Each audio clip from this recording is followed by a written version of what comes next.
พี่น้องบ้านเฮาสวัสดีมิตรรักแฟนเพลงทุกท่านเมื่อนี้ท่านจะได้พบกับนักร้องที่มีเสียงเป็นอมตะนักร้องที่มีอมตะตลอดกาลขอเชิญทุกท่านพับกบพบกับไอ้หนุ่มหน้ามนคนปากหมา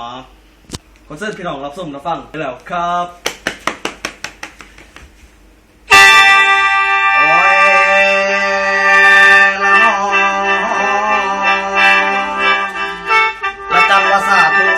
พุทธรัตนังธรรมรัตนังสังฆารัตนัง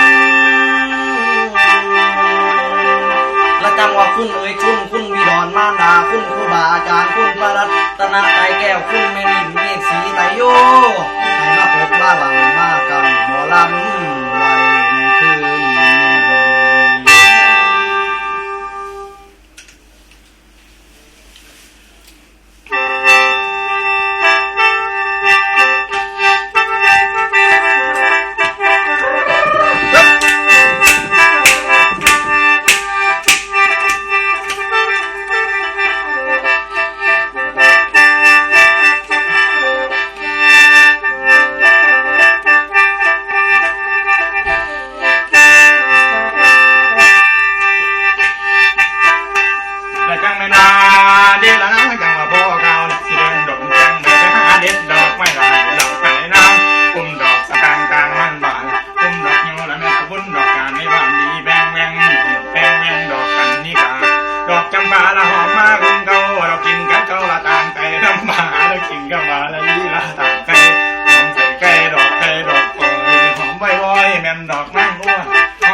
เอาเจ้าก่อนนะ